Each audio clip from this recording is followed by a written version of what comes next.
you, President Hennessy, and to the trustees and the faculty, to all of the parents and grandparents, to you, the Stanford graduates. Thank you for letting me share this amazing day with you. I need to begin by letting everyone in on a little secret. The secret is that Kirby Bumpus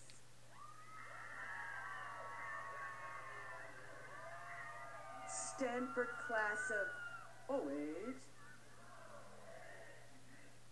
is my goddaughter.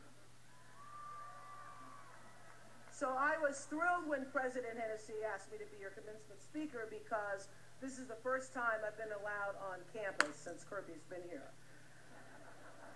You see, Kirby's a very smart girl. She wants people to get to know her on her own terms, she says, not in terms of who she knows. So she never wants anyone who's first meeting her to know that I know her and she knows me. So when she first came to Stanford for new student orientation with her mom, I hear that they arrived and everybody was so welcoming, and somebody came up to Kirby and they said, "Oh my God, that's Gayle King," because a lot of people know Gayle King is my BFF. And so somebody comes up to Kirby and they say, "Oh my God, is that Gayle King?" And Kirby's like, "Uh-huh, she's my mom." And so the person says, "Oh my God, does it mean like you know Oprah Winfrey?" And Kirby says, "Sort of." I said, "Sort of? You sort of know me?" Well, I have photographic proof. I have pictures, which I can email to you all, of Kirby riding horsey with me on all fours. So I more than sort of know Kirby Bumpus. And I'm so happy to be here. Just happy that I finally, after 4 years, get to see her room. There's really nowhere else I'd rather be, because I'm so proud of Kirby, who graduates today with 2 degrees, one in human bio and the other in psychology. Love you, Kirby Cakes. That's how well I know her. I can call her Cakes.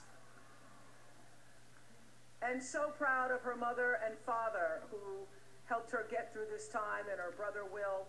I really had nothing to do with her graduating from Stanford, but every time anybody's asked me in the past couple of weeks what I was doing, I've said, "I'm getting ready to go to Stanford." I just love saying Stanford. Because the truth is, I know I would have never gotten my degree at all, because I didn't go to Stanford.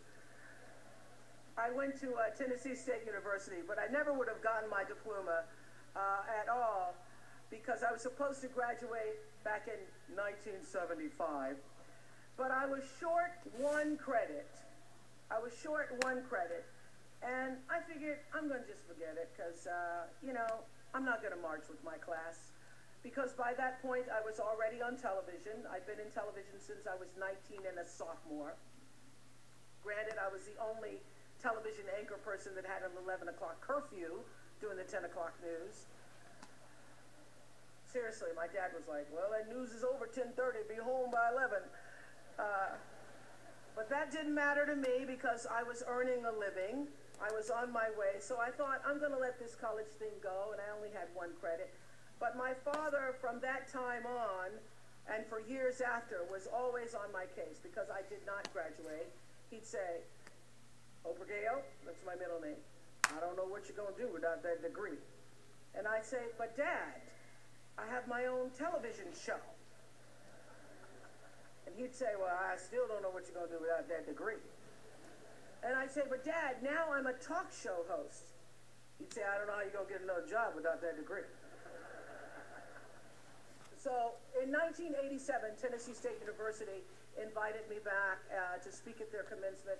By then, I had my own show, was nationally syndicated. I'd made a movie, had been nominated for an Oscar, and founded my company, Harpo. But I told them, I cannot come and give a speech unless I can earn 1 more credit, because my dad's still saying, "I'm I'm not going to get anywhere without that degree.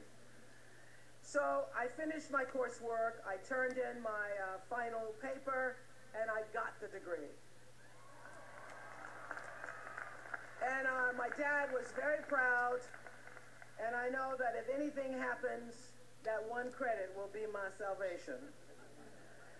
But I also know why my dad was insisting on that diploma, because as B.B. King put it, the beautiful thing about learning is that nobody can take that away from you. And learning is really, in the broadest sense, what I really want to talk about today, because your education, of course, isn't ending here. In many ways, it's only just begun. The world has so many lessons to teach you. I consider the world, this earth, to be like a school, and our life, the classrooms. And sometimes here in this planet Earth school, the lessons often come dressed up as detours or roadblocks, and sometimes as full-blown crises. And the secret I've learned to getting ahead is being open to the lessons. Lessons from the grandest universe of all, that is the universe itself. It's being able to walk through life eager and open to self-improvement and that which is going to best help you evolve, because that's really why we're here, to evolve as human beings. So, to grow into being more of ourselves, always moving to the next level of understanding, the next level of compassion and growth. I think one of the greatest compliments I've ever received, I interviewed with a reporter when I was first starting out in Chicago, and then many years later I saw the same reporter, and she said to me, "You know what? You really haven't changed. You've just become more of yourself."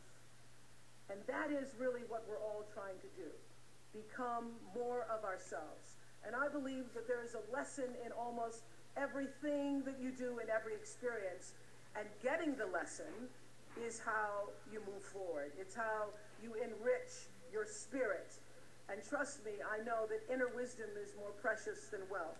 The more you spend it, the more you gain.